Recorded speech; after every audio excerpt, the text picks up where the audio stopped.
Hey, welcome to the Runaways podcast. My name is Cody, and this week we're going to be talking about kind of the meta as a whole. What are our thoughts on it? What we like, what we dislike about it? Because everyone likes when we complain, so make sure we have to schedule that in for every episode. And then we'll talk a little bit about Portland. We have a bunch of questions to get to as well for the podcast. But to start things off, Dan, I know you've been playing almost no Flesh and Blood because we have both been just playing the Bazaar all week. But how's your week been?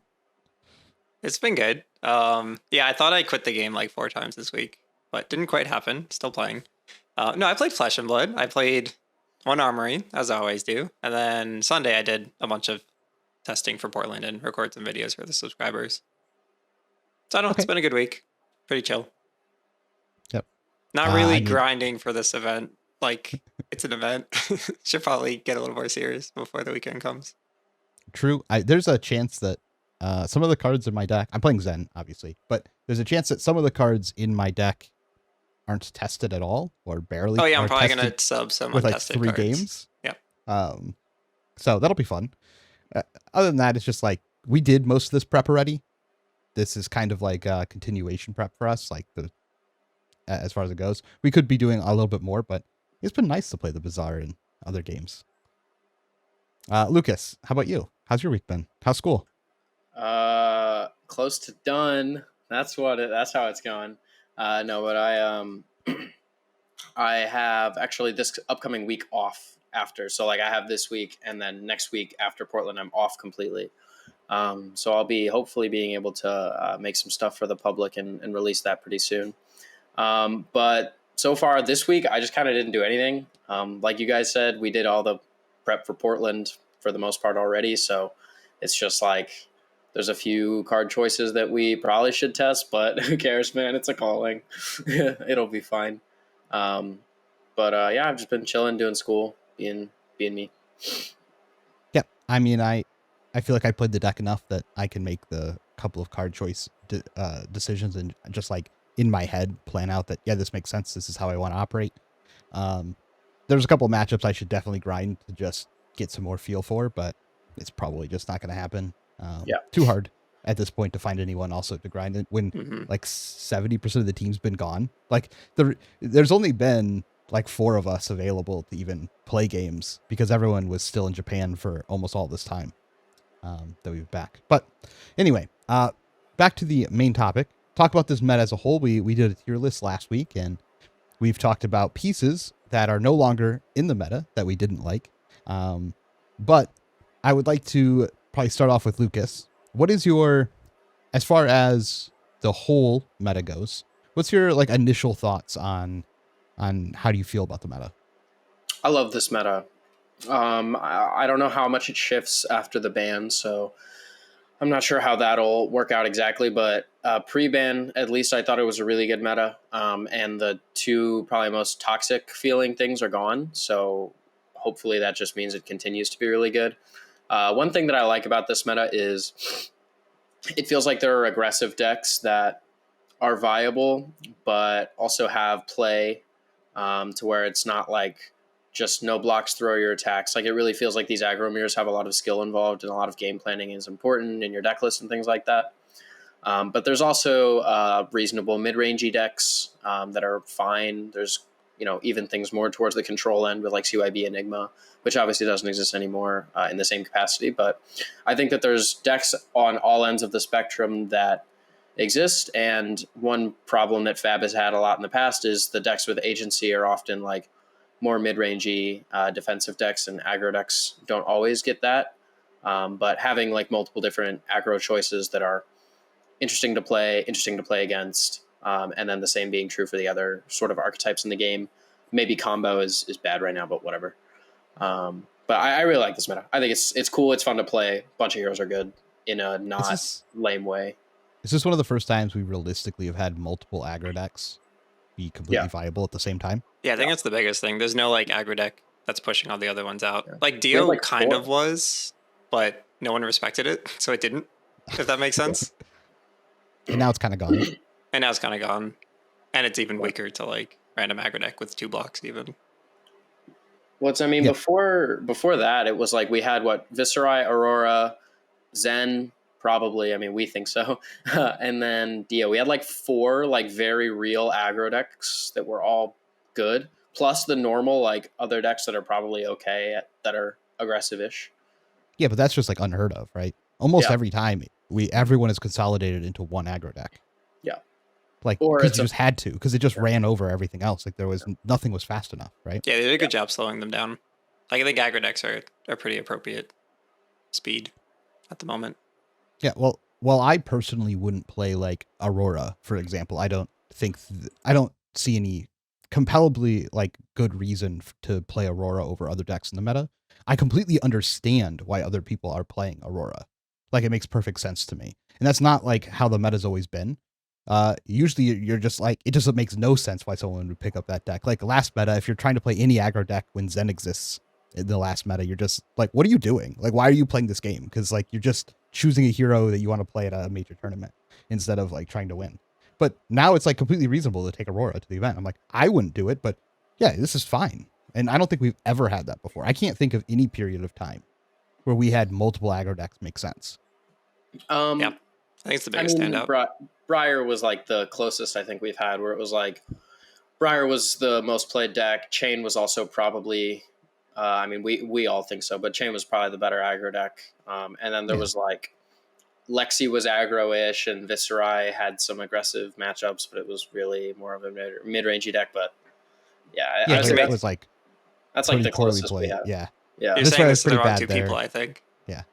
Shane was the only deck, according to us, too, in that meta. Yeah. I mean, it's hard. You can't really count those metas. It's too early in the FAB career. People just didn't know, and there was no Talus shard to like get real data. So like we were, almost all of the chain players were just in the same Discord together, and we like purposely never played against people outside of the Discord because we didn't want, after everyone thought Chain was dead, anyone to think Chain was alive anymore, to the point where I think there was like these weekly team events that would go on all the time where it would be like this team versus this team, and you like bring 5 different decks and play each other. And our rule was every league, and we won I think like 3 of these leagues.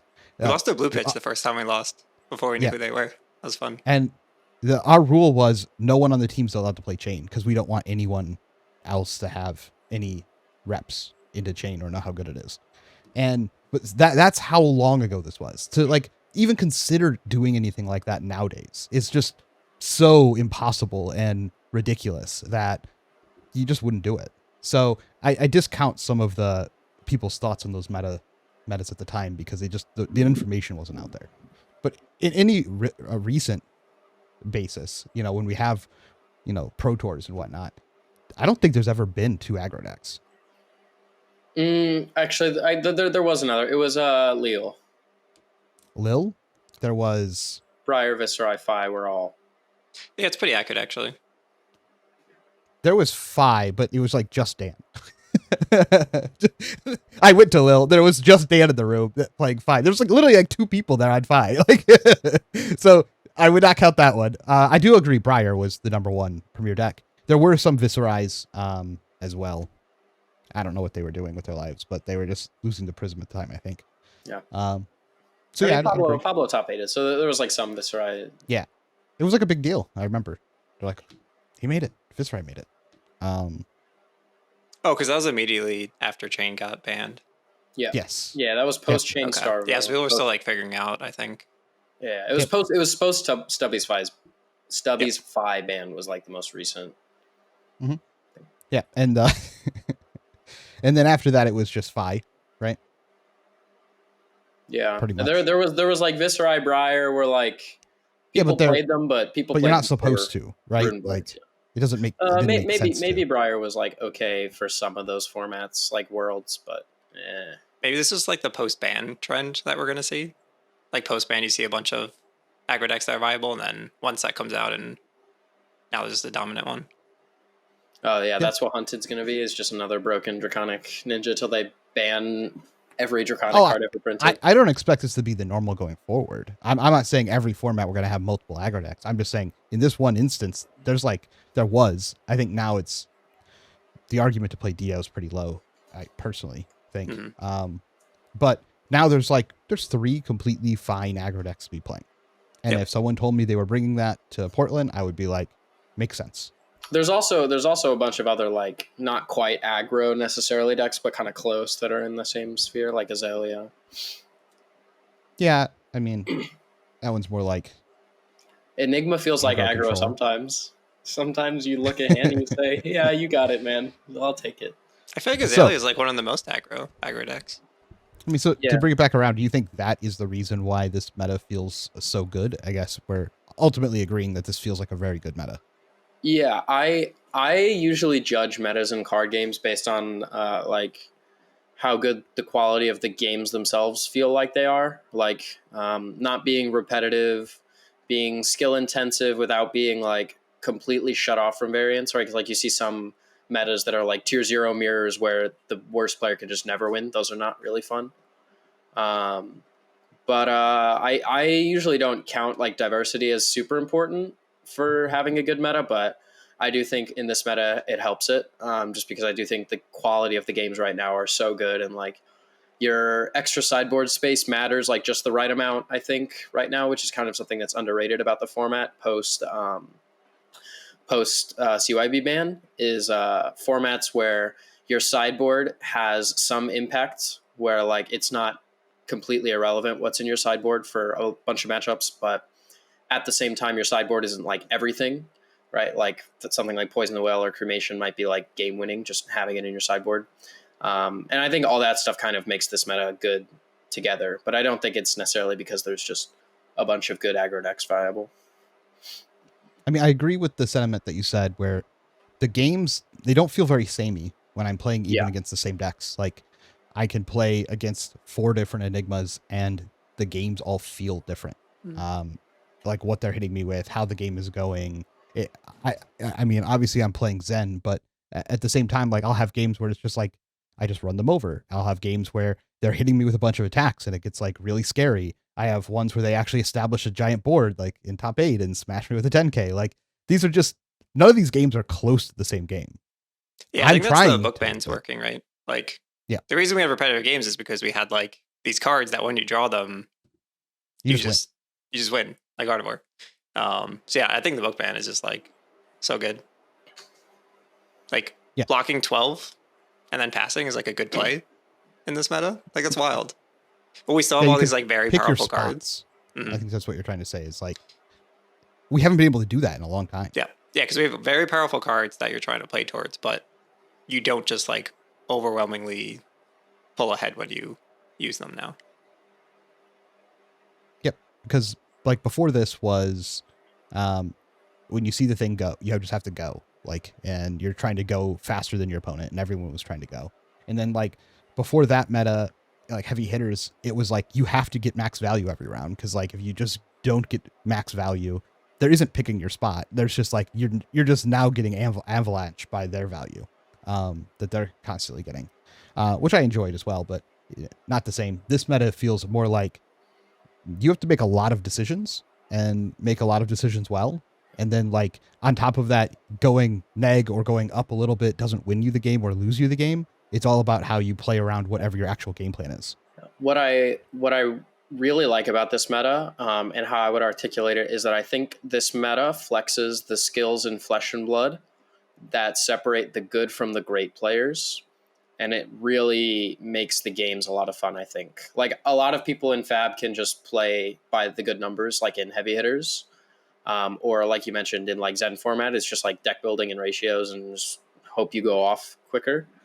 But now it really feels like a lot of the like really interesting and complex parts of FAB outside of just do the math and blow your opponent out matter. Like taking a little bit of a value loss to have split damage or setup damage, like Noah and UNG's Viserai deck and the strategy that they're employing, where like maxing out value is not the most important thing every single turn. And I think things like that make this meta unique and make it like peak FAB, in my opinion, is honestly what it feels like right now. It's like it feels like every game like is decided within maxing value and also within having good game plans and understanding how to play every matchup, even in the aggro matchups, which I think is really important. Yep. it feels a lot less stompy to me as well. Yeah. Than it did previously.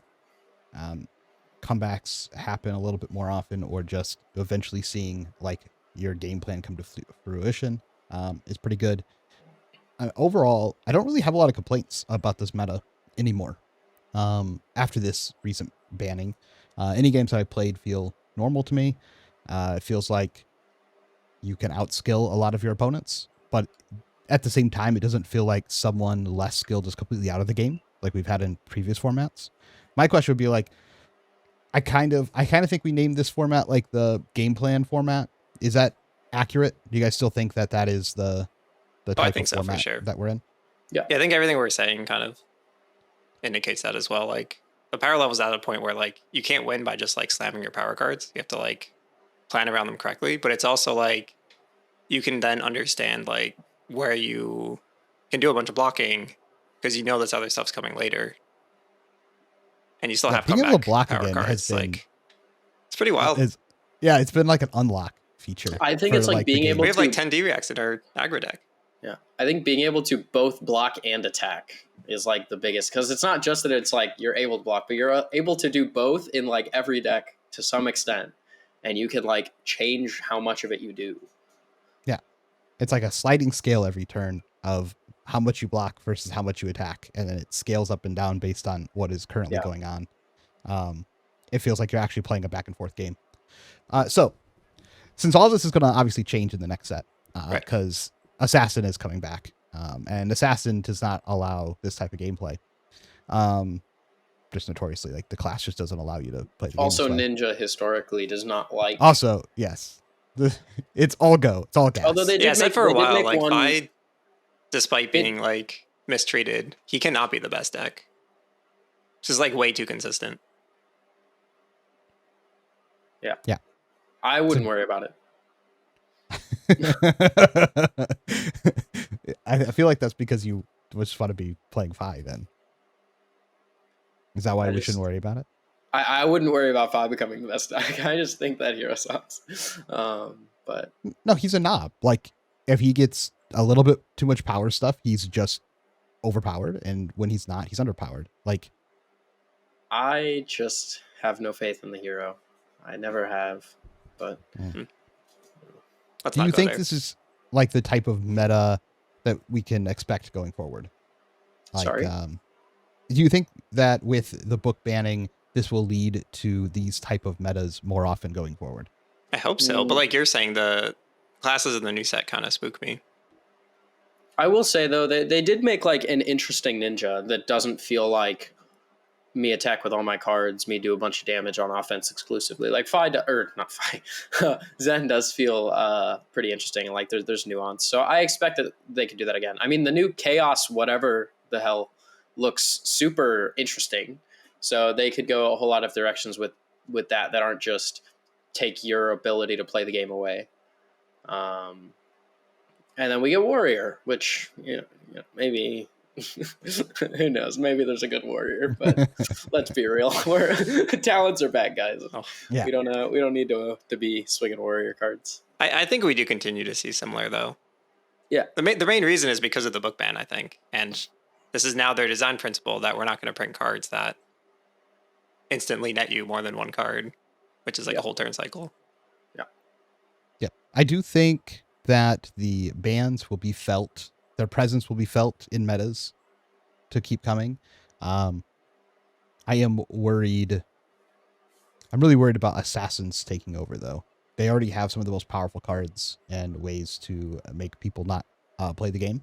So they have ways to just buy turn cycles when your opponent wasn't intending to give it to you. And then on top of getting like a whole new set and, still having like codex, a little worrisome. We don't end up in like a tier 0 format that actually matters, like where there's only a couple of good decks. But I'd say looking at this meta, there's probably like 6 reasonable decks that you can take that are just like, no one's going to really question you if you bring them. You disagree, Lucas? No, I agree. No. Oh. No, I'm making weird faces, but I don't really disagree. Okay. So what are some of the negatives about this format? Well, I think there's one outlier At least one of that I can think of in terms of like power and balance. Mhm. And it's for sure traverse the universe. Oh, sure. Like everything feels fair, and then you're at this game state where you're both at like 15, but one of you has a traverse, and the game's actually just over. Yeah. But you're just sitting there pretending you're still playing a game. It's like that feeling when you win the game with traverse still up, and you're like, this game wasn't even close. Like, but I agree. I think traverse is too pushed, and the two heroes that are using it are probably the best heroes in the format. Like it's a card that it basically is an extra turn cycle. Yeah, I can agree with that. I mean, it's one of the main at least in reasons this that format. we're playing Zen. Right. Do you think it would be fine if it didn't block for 2? The funny thing is, I don't think the block value on it matters at all anymore. It could block for 0, and I think it would just be fine. I mean, I would still play It'd still it if be it blocked good, for 0, but like I don't know if it would necessarily be like bonkers. Like it was just I'm trying to think the last time deal. I used it to block an on-hit effect. Because I that's don't just think like it's just the on hit though. It's like every game where you're like playing Zen and you get the end and you're like, oh well, I'm gonna go to 2, and then kill you, and it's like, yeah. I'm not saying it will have no effect. I'm simply saying it was really busted before because it blocked for 2, and you almost always put it in front of an on-hit. It's really but now good against, you don't even put it in front of on-hits. That's where it like matters the most. Is it against Aurora where you're like block hat chest? Yeah, it's mostly for that play. Activate chest on like a burn up turn or whatever. That's like a pretty big deal. Yep. I mean, I think at 1, I think the card would still be super effective, as it is. I mean, 0 would obviously be kind of ridiculous, like the low, but I just don't feel like I need the block value as much anymore as we did previous formats. It's literally just for the effect most of the time. Yeah, I mostly agree. So traverse, anything else you don't like about the format? I'm really struggling here, actually. It's like the first time, right? Like there's always been like the games are pretty chill. This is really good. Like the format's really good. Yeah. I mean, I think just Enigma, I guess, right? Is like, the decks that are hard to play because they're pretty good, but they're not good into Enigma, so they have to just beat everything else pretty consistently. Yeah, Enigma's high roll turns are a little out of line compared to the rest, I think. Yeah. Yeah. I mean, I guess you can definitely say that Enigma is suppressing a lot of decks out of the meta. For sure. Like you can 100% say that. I'm kind of okay with it. Yeah, it's like I don't care. I'm like much. I don't want to play against those decks anyway. Like just keep suppressing them. I like the current 6 decks that we have, and I just want to play against these decks. Like yeah, I should say I don't really care that much, but I guess that's the thing I dislike the most about the format. I guess. Like if you're looking at it like holistically, like you can't play a warrior deck because Enigma exists, right? Like you just. I think it's like you can't play a warrior deck because both Enigma exists and also you don't stomp everything else, right? Like you can in theory play decks that lose to Enigma, but like you have to have a good plan for everything else and you have to have pretty big justification. But like all these decks where they're like, I'm 60% into 3 of the top 5 decks. One of them is like tricky, I may be unfavored, and the other one's Enigma and that's unwinnable. So there's just like no reason to play this deck. No, I agree. I'm just saying like if Enigma wasn't there, I think like Dawnblade Dory is a legitimate deck. At that point, maybe, right? Like, and I mean, it is holistically suppressing a bunch of decks in the meta, but for the most part, there's a lot of heroes, and we're just kind of okay with that existing that way, because the current, I think, meta we have feels good to play the games against. Yeah, I think that would change. I think it would change if she was removed from her position of squishing a bunch of decks. Yeah, there's too many soon heroes. She's going to be removed from her position as legal. True. Which will be really interesting, I think. How many points is she at? 700-800, I think. I'll look it up. Okay. Like, are we talking one ProQuest season? She's done. Maybe. I know she was actually pretty high before Worlds, but they changed how many points Worlds gives away. If it was like old format Worlds, it goes to it's plus 100 now. Yeah, it used to be like Enigma 300. is actually not that high. She's at 640. Oh, after the 100?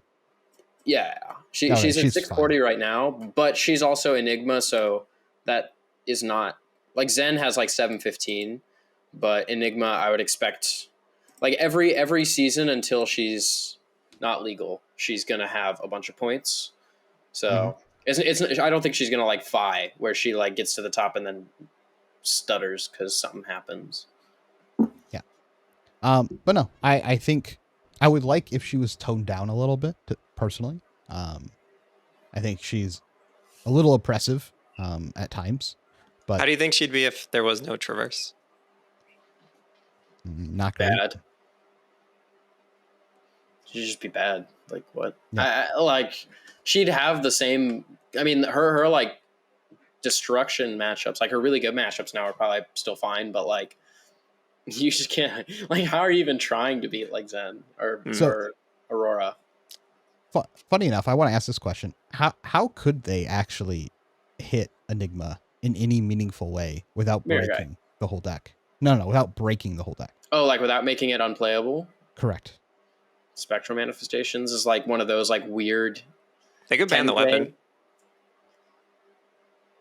Force you to play Refactor. I don't want not to break the Enigma. whole deck. Yeah, sure. I kind of think it's Sink below. Phantasmaclasm. Sink below.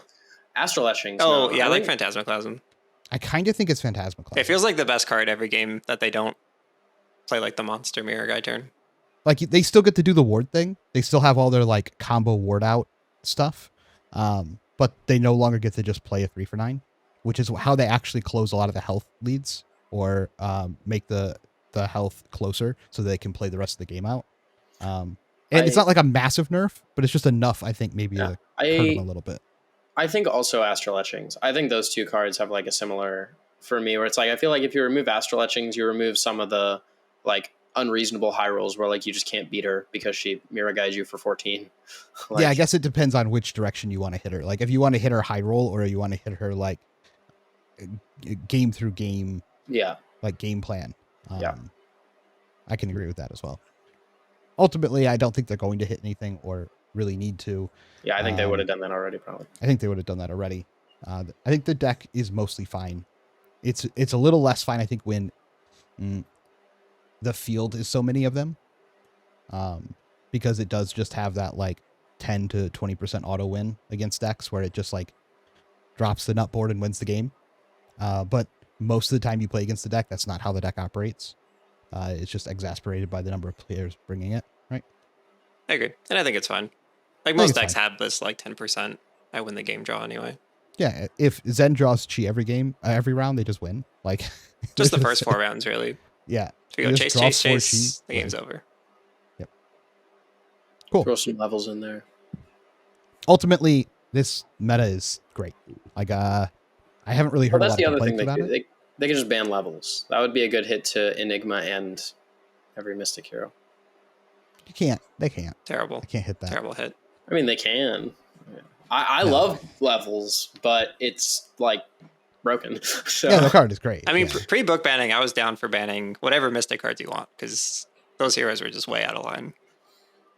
Dude, Orion was legal. Isn't that crazy? Like, that card's not real. Draw 3? That card's so broken. Pitch 1 card, draw 3? It's so broken. Oh, that's funny. Okay, cool. I think for the first time, we have a meta that people really like, that you can not play anything you want, but you have a good wide variety of deck types, deck builds, decks with different game plans that are all very reasonable to bring. And then your more fringy picks are just like trying to dodge the best deck in the room, which is a viable strategy. We've done it before, so you can absolutely do that. And so ultimately, I think the way this is shaken out, especially after the last 2 bans, when Dio was full power, I would disagree that there was, definitely a big problem. But they've done a great job. Like, there's almost nothing to complain about this meta. Like, it's just like I don't think this has ever happened. Well, if we didn't have so many podcast questions, I'm sure I could pull something out for the last 30 minutes. I think our like lack of urgency to do more prep also kind of speaks to how good the meta is. Why? I don't know. I feel like, I don't know. I feel like the worse the meta is, like the more I'm like sweating to figure out the answer. if that makes sense. Or is this like just play one of the 6 decks and you're kind of chilling? Oh, I think it's also because we just think we have the answer and no one Yeah, else believes us, yeah. and we're just like gonna ride that. Dude, it's There is Codex of also Inertia that. all over again. Yeah, The exactly. three gold foils and 2 PTIs later. It's like my favorite thing. Like, no, everyone's like, yeah, Zen's a fine deck, and I'm like, it's the best deck. It is not the best deck. Okay, it's just constantly the same. Yeah, maybe it's a little same more thing. of that. Yeah, we didn't win Worlds, so Yeah, clearly.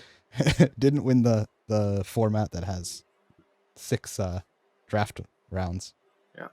Yeah. With that said, we got to top the calling in Portland. Like, Yeah, no, if we don't like win Portland, we're gonna look like such fools. Wait, do we even need to though? Zen won the World's Calling. It doesn't no one matter who did remembers it. that. That deck was pretty similar to ours. He wasn't Yeah. playing East Drake though. No one remembers that though. But I give him I all the remember. credit. It was really nice. We remember it because we're like, oh, look. We're very vindication. happy. Yeah. Yeah. We have like something to point to. We're like good win rate on the team. Also, this guy that not affiliated with us, but saving our asses. No, I feel excited for Portland. That is this weekend. I just like playing the deck. Wow. Yeah, the deck's so much fun.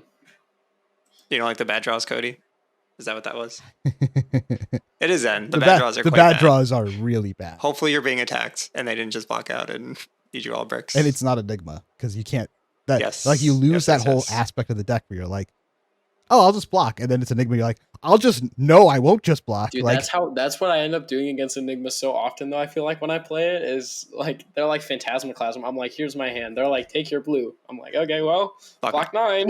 that's the only That's time my that it's favorite play. fine. Except for when they have a board, it's just like not a thing you're allowed to do.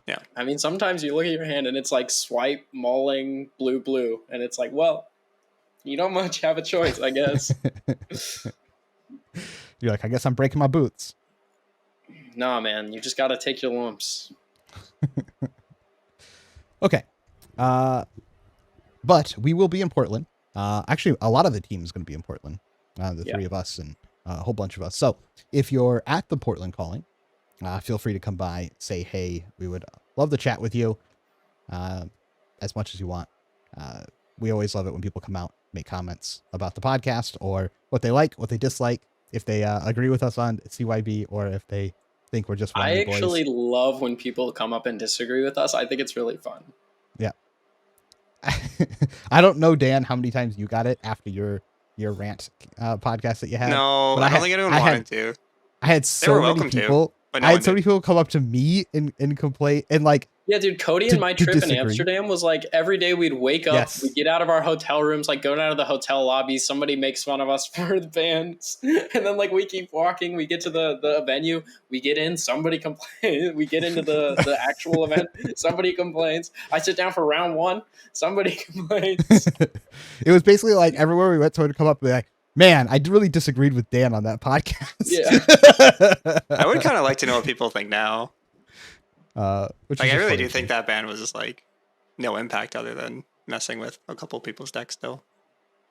I think everyone's happy with it or has forgotten about it completely. That's fair. Okay. So with that said, come say hi. Come at Portland. We'd love to chat with you. Now, I do have to talk about one little thing. Dude, there's like this commoner tournament there. And I've never played a game of commoner, and I've been looking at decks and I'm like, these decks are wild. I don't understand these decks at all. And how I they're have played. never played Commoner. I played twice. I intend to day 2 the calling and not worry about it. Same. But I'm still going to bring a commoner deck. I'm bringing a deck too. I ain't doing all that. Well, it's I'm just chain. gonna day 2. So like I'm gonna bring it. Any excuse I have to play chain. Like Is Starvo legal in Commoner? I played in the like first commoner event ever. I'm assuming because it was at Pro Tour New Jersey. And I just put together what I thought would be a good chain deck, and it was Belittle, and it was Shrill, can't play Belittle. and it was Pummel. It was not Belittle. Isn't And Belittle that deck was rare? nuts. I OTK'd like everyone. Belittle's banned now. Oh, Yeah. it's banned. Okay. Yeah. But if I play chain, I'd probably play Pummel. Isn't Pummel a rare? No. No, it's a common? Gotta pummel those No. Shrills. Or pummel your Rune Gates. This is like I think I have no knowledge. Like You can ask me cards, and I will not be able to tell you if it's rare or common. Like I Yeah. can't. There's no brain space for those. I'll probably bring type of Icelander because I have it differentials. built. I do like Icelander, actually. Amulet of I Ice did- being banned is like tragic. Tries to So get I guess big. that's extreme. I think the deck was like way too good with Amulet. I wouldn't know. I've never played Commoner. But so that'll be interesting to see what happens. I wonder if anyone's actually been testing it at all. Probably not. Naib. Naive. It'll be like all of the other LL battle hardens, where the 4 people in the room who have tested it will be the people. One of those 4 will win. Hey, I didn't do any testing for the one I won. I didn't even have the deck. I didn't even have all the cards. I couldn't find them. Fair. Okay, let's go ahead and get to podcast questions. These are questions that are asked by premium members of our Discord. If you'd like to be able to ask questions on the podcast, find people to practice with, ask questions about the deck, or see our deck techs like the Zen deck and sideboard guide, feel free to join in the link below. First question here is from the Jutster. Asks, do you have any plans while in Portland outside of the calling? I have no time for plans. I guess Sunday night I could do something. My flight's at like 1 a.m. Hey, we can go to the airport together. Mine's at like a little after midnight. Oh, nice. We got to make Sunday night plans. Yeah. What are you doing? Hopefully we're celebrating because Oh, one yeah. of us won. That'd be cool. Yeah. When I fly into callings, I am the most like get in, get out kind of gamer. Like I'm like get in Friday evening, leave like Monday morning, sometimes Sunday night. It's in the US. I've been there before. I got school, man. I gotta go. Well, you actually don't. You just I actually told us don't the have other to day go that you back, but I got- do have okay. to go. Well, I guess. Yeah, whatever. I might do something, but it's kind of boring.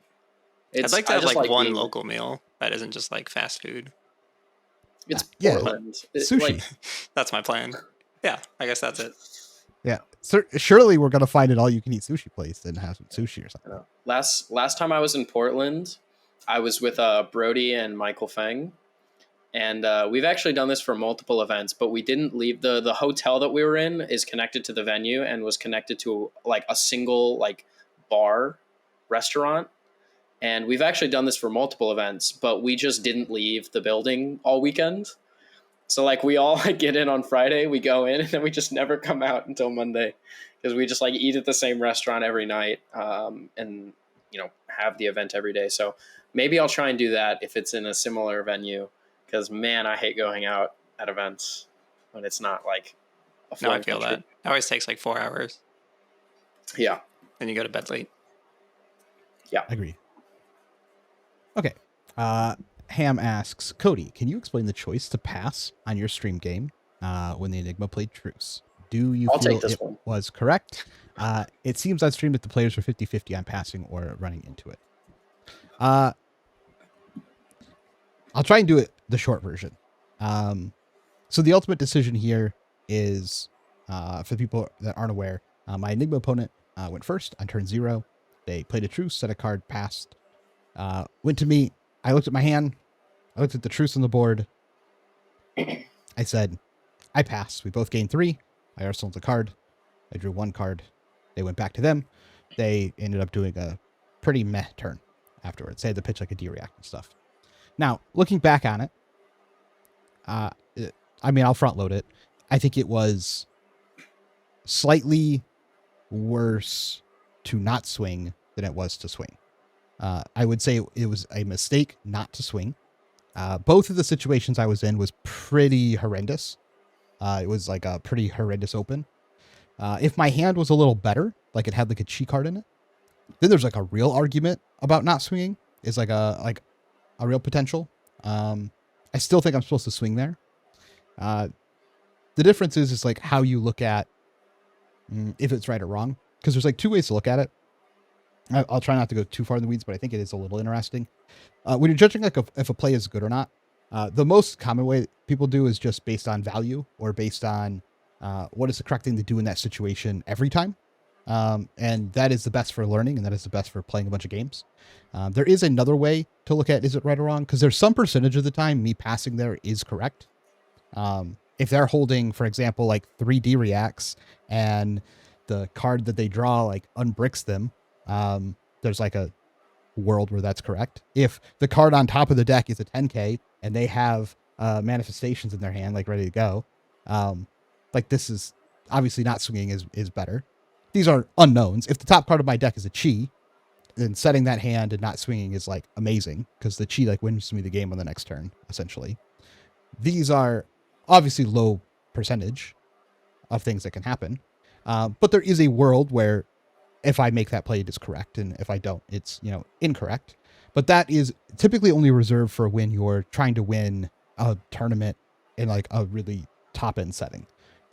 Those type of like results based right or wrongs are not something that you should really use as a general judge of if a play is correct or not.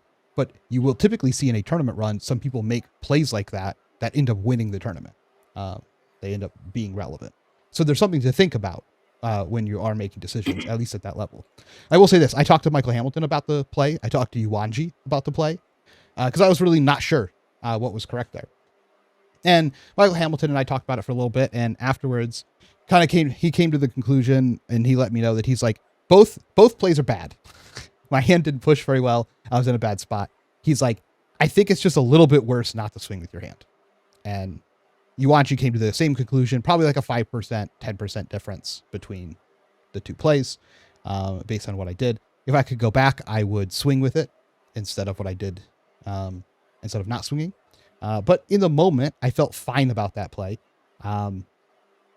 Ultimately, it probably ended up losing me the game just because of how the next couple of turns went out, but that's a more results based. I think most of the time, if I make that play against an Enigma opponent, it doesn't lose me the game. It puts me closer to losing the game, but it doesn't like lose me the game. I think in that situation, it might have just because of how the next couple of turns played out. Yeah, it's also with cards like that, it's pretty easy a lot of the time to try and assign values to it. I think ultimately just basing off that is going to be rough. But like when you're thinking through things like that, you can just say like, without necessarily sitting down and doing the math of how every play will interact, but you can just think about like, how does my opponent's deck scale? How often does my opponent want to block? A deck like Enigma scales pretty well, but also does want to block a lot. So those are considerations when you're considering whether or not to pop something like Truce. But it's pretty easy to, I think, just like start doing math with like, how much is my hand going to push? How much do I think they want to block with their hand? How much better does their hand get with a fifth card? And it's usually pretty easy, I think, to come to a conclusion there most of the time for how you generally want to play a matchup. But it depends on the deck you're playing against a lot. I did miss the first part of the question, which was what was my choice? Like, why did I make that choice? And I can tell you exactly what I was thinking at the time. I looked at my hand. My hand legitimately pushed 6 damage, but I was going to have to pitch a red to do it, like a red and a blue to get a card out of my hand and then put 6 damage in. So it was going to be very heads up on my first weapon swing that I was not having a real turn because I would have to pitch a red and a blue and then play a 1-for-4. Like that was, or I could swing for like 4 damage by just swinging the weapon in a 0 cost, or I could break my boots and like actually have a real turn, but that was never a world where I was never breaking my boots to do that. So my hand swung legitimately 6 damage and letting my opponent know on my first swing, hey, this turn sucks. My opponent, I knew was playing 10K. So they had a combo build of Enigma going. So more cards in their hand, including an arsenal, giving them a 6-card hand leads to some pretty wacky board states that are possible with the Truce. I thought there's a world where they have a bunch of non-interactive cards in their hand where me passing, they also can't do much. Like that's some percentage of the time that will happen. I looked at my hand and I said, well, there are about 30 cards in my deck that if I draw next round, improve this hand. To be fair, a lot of those hands do require me to use my boots in order to have like the really good turn, but I would have been able to block with my boots the turn before, so I at least get that value out of it. That would be like my emergency case. The other half do not really improve this, but I could emergency break my boots if I needed to, that's what they're there for, but I get to block with them first by doing this. If I draw a chi, I probably win the game on the spot. So that will happen some percentage of the time. And in the moment, looking at and thinking about all of this, I decided that maybe there's enough percentages of the time where their hand is kind of mopey and I draw good enough cards next round. Like some percentage of the time, this play is actually just like really, really plus EV. And that's why I made the play. Looking back, spending more time looking at it, digging was just probably better. But we'd probably not be having this conversation if I just drew like a chi off the top of my deck the next round, pushed in, killed them, and then be like, oh my God, the truce play was amazing. I would have probably gone back and like re-looked at it and been like, this is probably wrong. I got lucky. But no one else would have ever thought about it, right? But that was what was going on in my mind, trying to figure out what I was going to do there. Yeah, it's a really tough spot. If I didn't have to pitch the red on the weapon, God, I would have been fine with swinging. But the fact that I had to pitch a red on the weapon and tell my opponent I'm not doing anything this turn while you have truce up is just like, just wrecks me. I think it just is what it is. My bias for playing the deck is I for sure filter just because I'm like not down to like not choose my own fate, if that makes sense. Like now, like your best play is they just throw attacks and you block next turn. I feel like realistically. Yeah. Where like I just want to dump and like if it's a double whammy, it's a double whammy, right? Like if you drew that hand and they have the nuts, like whatever. Yeah, it was more of I didn't want to draw them an extra card to get to the nuts. Yeah, which was the thought. No, I think both are reasonable, but personally, I think I tend to filter because had I swung, I'm getting rid of my cards. Yeah, no, I agree. That's why like I every spot. Agree. Yeah, it was just like, well, all these other cards improve, and if I draw a chi here, I just win. Like. Some percentage of the time. Yeah, no, you saw like a few lines and then they kept getting realer. Yeah. And so realistically though, he would have drawn 2 cards on that turn. I don't think it would have actually mattered because he had a sink below in hand. So he would have just synced the attack. I would have dealt 2 damage and he would have just like filtered 2 cards. And I would have just like probably lost the game anyway. I'm not saying that I would have won the game if I make a play, but I would not have drawn the chi. Yes.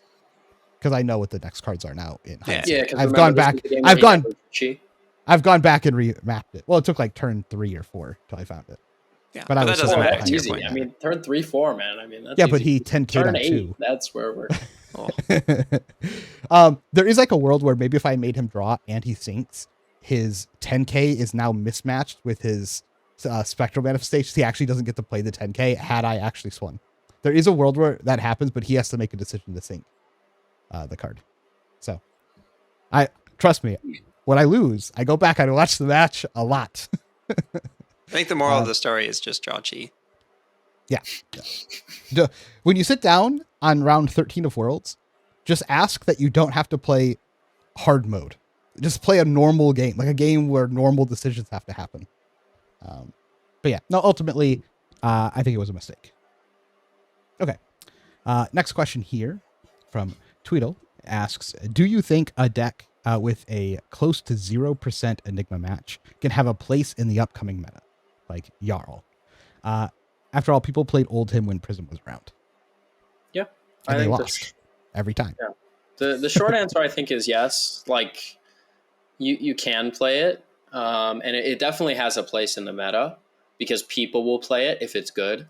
But to have a 0%er into probably the most popular deck and possibly the best deck, you should be very good in everything else. Like you should have very good justification. Like you would want to be consistently ahead of basically every other deck at the top, probably with a few matchups that are like very easy.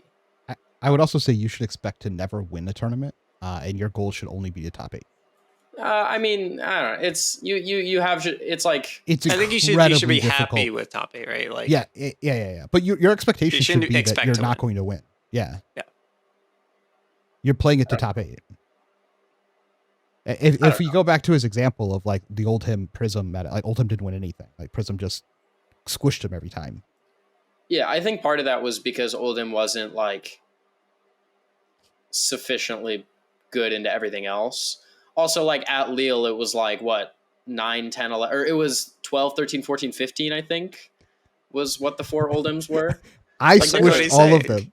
I beat all of them in day 2 and they all didn't top because of me. they were there. They just didn't Sure. Wait, this is the same point we're making. They're going to be there. Yeah. They just won't win. But it's worse because Prism wasn't even really that good in that format. That's the funny part. Because of all the aggro decks. But Enigma is actively one of the best decks. So it's like infinitely worse than that meta for Jarl. Her representation is probably not that much different, though. No, Prism was pretty low, I think, in low. I don't know. I'm just trying to think because back then there weren't that many decks. Yeah, I don't so, remember. Every deck percentage was just higher. Cause surely it was not Enigma numbers. I don't know because it was literally it wasn't. It was not the most played deck there. I want to say it was it's 10 to 12%. Yeah. Yeah, but I mean, in today's meta, the most played deck is what 15 to 18%, 23% or something like that. Is that how much it was? Damn. Yes. Ugh. Every single time the number one deck is over 20%. That is very consistent. Interesting. Okay. Good talk. But no, I think it's unreasonable to play Jarl in a meta where you have a 0% to Enigma. He definitely has a place in the meta, though, if he's good in everything else. Regardless, you have to be ready for him. Yeah, you have to be ready for him, but it's unrealistic to play him. People will be unrealistic. He's but sweet. So much fun. Surely we can get that 0% up to 25. Yeah, if you can get to 30, that's a whole different ballgame at that point. You see, that's crazy to me because I don't think that's that big of a difference. You're still probably going to lose to the 1 to 2 Enigmas you play against. Yeah, but over the course of 3 or 4 tournaments, you'll at least win one of those matches. Yeah, but there's only one tournament that matters. It depends how many tournaments are. It's just the professional tour. Well, that'll be a whole new set, so none of this conversation is even relevant at that point. Yeah, but I just don't care about anything until then. Whatever. Okay. Millen asks, we know off season. Hold on, I gotta reread this because I cannot do the first couple of words here. We are in an off season until the world premiere, RTN and testing for London. What fun decks would you recommend we try? I would have said Max, but that's what I thought too. That's exactly where I went. I don't think that's the wildly different interpretation of fun decks. I was CYB new? That deck is so fun. That's the deck you should play. I don't know. I don't know what fun decks are. It's just play whatever you enjoy. Well, I think the people really like the last time we talked about fun decks where we had the OTK versus what are the other decks? Sure. I guess. Swing some hatchets, man. It's a good time. Yeah. You can play Florian OTK if that's fun for you. I actually think Florian's a lot of fun. It's probably worth playing. I think Florian is a lot of fun and probably worth getting reps in play with. There has to be some world where eventually he's a good deck in the meta. Yeah, yeah, definitely. I mean, he's he has so many tools. He's good in another format. Yeah. So I would agree with those. Kraft says, how do you manage to practice, work life, and social life? Do you work in an industry that allows you to have a flexible time slot? Additional question is, how's the plant? I guess I'll go first then. The plant is doing okay. It's starting to suffer with the cold weather coming in, so we're going to have to either find a spot in the house or see what happens. I'll post a picture update, but it's I think it's declining a little bit. But in terms of the first question, it's really tough to balance all of it. You kind of have to sacrifice one of these things, I feel like. And for me, it tends to be the social stuff. So usually during the off season is when I'll make plans with friends and all that. I do work, I guess I work in an industry that makes time kind of flexible. I'm in tech, so sometimes I get to work remote, but the kind of industry trend right now is to remove remote work. So that has lessened on me, which has impacted me kind of poorly on the testing side. Losing a couple hours a night is hard when that's all of the hours for the night. But overall, I'm kind of lucky. I don't have my parents are healthy. I have a dog and a wife, but otherwise kind of free to go around. Well, you should not do what we do because it's rather unhealthy for your life to invest so much time into a hobby that you play. But but it You is what speak we for yourself, man. This hobby's great. but it is what we like to do. So I will say that with a caveat. So there isn't like a work-life balance. I work and then I play the FAB, and that is my whole life. I any friend circle that I have that is outside of the game is currently in shambles. I don't have any time for them. I only have time for my girlfriend and FAB, and that is basically all I do. Realistically, Yeah, and like family obligations. All of my family is a million miles away from me, so I Oh, have that. So I high have roll. no family obligations, and other than like I need to take a trip out to see my grandma, like that's like a thing that's on the schedule. But that's like a weekend. That's not a big deal. That's not like everyday type of relationship with like, you know, best friends and everything else. Like all of that is in shambles. That is that's just how this works. But yes, you have to just sacrifice. You can't do it all. No. There has to be sacrifice. Lucas, I promise you, nothing about my life is going to be remotely helpful to anybody watching. agreed. So just You don't know listen to that. these. Listen There's to probably these other two. aspiring high school, college students. Dude, my schedule's weird. Everything I do is weird. It's not like you guys have like normal jobs. You're like, you know, one foot in the grave, like ancient. You guys know how to speak to the people. I can't speak to the people. I live in my parents' basement. I'm 18. I don't have a dude, living in your work-life. parand's basement is such a cheat code. Man, Dude, I wish I it's I great. wish I get lived to in your play- parents' I get to basement. play It's someone ridiculous. Moving into someone's parents' basement. That's the plan. Yeah. I'll take applications. I'm willing to do this if it makes me better at FAB. I think it will. I think the answer for like how to make it all work though is like you got to be like deliberate and efficient with your time. Like don't be playing the bazaar when you're trying to play a card game professionally and maintain these other things. Yeah. True. Also, you got to get buy-in from the people who you are going to be interacting with quite often in your life. That's just how it is. 2 years ago, when I topped nationals, I talked to my girlfriend about it, and I said, "Hey, I'm going to go pretty no life in the game for the next several years. This is my results. This is what I think I can accomplish, and I want to make sure I take advantage of the situation as long as I can because I feel like this game's going to last for a while, and I'd like to be able to like really take a shot at it at the beginning of the game starting up.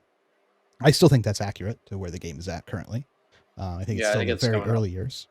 Yeah. So, and she understood and bought in, and it made life a lot easier. I think if you don't have to worry about having someone buy in, that also makes it kind of easy. But you just, have the actual conversation about why and things like that, what you're trying to actually accomplish. Yeah, agreed. Cool. Bofunkel asks, what other CYB decks besides New and Enigma do you think have legs? Anything spicy? Well, they all just got currently? chopped off at the knees. So some of them have like a torso and a head, but I don't know. I don't know. Someone on my local said maybe Teklo is still good with CYB. He probably is. He doesn't need the He's blues. not really good with anything else, so He's not really good at all, actually. yeah. So throwing to CYB's So not there going you to go. make the deck worse. Teklo awesome. I don't know. I think he's about where he was before. Yeah. Yeah. I don't know. The card seems like it still does the job of like buying time to get to a certain game state. Yeah, I think you have to have a better justification once you get there now. Yeah, that's where Whereas like in the past, you would have like a little bit of time after you like kind of stalled the game to like play the last few CYBs and kind of take space and then kill them. But now I think you're just like on a little bit of a quicker clock. Like as soon as second cycle hits, for example, you got to do whatever your deck's doing. You got to start making shields. You got to, billion rune chance or I think Verdance is the other hero that CYB is fine in and might actually be allowed to play the card now. Yeah. Because people not people aren't playing the counters, and you would just sit down and they'd be like, you're definitely CYB, and they just put the counters in. Like you never get an advantage by being CYB as Verdance. Yeah. Man, I missed that deck. Remember that people talked about that deck? I might still play it. I want to try it out again. And then people realize it can't touch Enigma, so there's like no point in playing the deck. Yeah. I just want to play Ice Thunder, man. Verdance is great. Commoner. I love that deck. That deck's so See you fun. Sunday. No, but like I want to play Verdance and CC and just play Ice Thunder. Oh, I see. Okay. But not with the stupid Scalding Rains. Rinzo asks, when you play an aggro mirror, i.e. Viscerai, where can you gain percentage to win in that match besides winning the dice roll? Yeah. So Play Warmongers. Yeah. I mean, it's like the Hey, first there's a thing few that you cards can- like that, yeah. The first thing that you can do is you just like make your deck's numbers the best they can be. And then after that, you work on places where you can like sacrifice numbers a little bit to gain other advantage, whether that's like Warmongers. In some aggro matchups, like damage stacking can be beneficial, or this can be through like disruption. But like I would say it's like the first thing you do is you just like you max your numbers, you figure out where to like sacrifice numbers to mess with them a little bit, and you just figure out what works best. Because sometimes the best way to do it is to just build the deck that's the most efficient. And sometimes the way to do it is to just play like 9 sideboard cards and prevent them from playing the game. Yeah, it's hard without a specific example, but Disruption's a good one. Kind of like catch all. Like if you're starting the game behind because of the coin flip, you got to play cards that have like, what's it called? I don't know, potential like extra value that your opponent can't get if they're not playing them. I thought it was the Viscerai Warmongers thing was genius. Mainly it was for Dio, but there was a secondary like Yu-Gi-Oh-esque aspect of playing Warmongers in the Viscerai mirror where you're like, I unleash all of my damage, and your opponent's like, no blocks. I'm going to come back with my big hand. And you're like, no, Warmongers. Put up the floodgate. It's very Yu-Gi-Oh like move. I'm going to do my thing and then tell you, no, you can't play the game. Vanity's Emptiness is the card that. There's lots of those Exactly. cards. Wait, what was their There's plan? lots of stun cards like this that existed. What did they call in the blind? What do you mean? Like after you make that it's play. called Peace. Peace in the Makes blind sense. with their list, but they were on like 36 non-attacks, I think, and like Right. they were. So like worst case, you make like 3-4 rune chance and Yeah. move on with your life. But no, so I think things like that are less likely to be found in a lot of mirrors. But for the most part, it's like hopefully you're playing a mirror in which game plans matter, and cards in your deck matter. There are mirrors in the game that have existed that don't care about these things, and then quite often you can't get a real tangible edge. That is an edge that you can measure and actually do something about, because you're never going to play enough games. And in those situations, well, maybe you have to decide if you really want to play that deck or not. And if that's the case, you're just going to have to opt into that's the environment that you're living in. Maybe you'll just outskill them. But if you're talking about 2 even skilled players, there's plenty of mirror matches where it's just whoever drew the top better 20 or won the die roll. So. Agreed. Just like understand the matchup as good as you can. But there are, obviously it's a different example, but like the Oldhim mirror, for example, was like incredibly skillful. And the range of skill that was required to play the match allowed you to outskill your opponent in a mirror match, which Well, there's also a deck build one, right? Like Yep. the people with the Anathos plus what's it called? We're like Vambrace. pretty far Vambrace, right? We're pretty far ahead of anyone without those, right?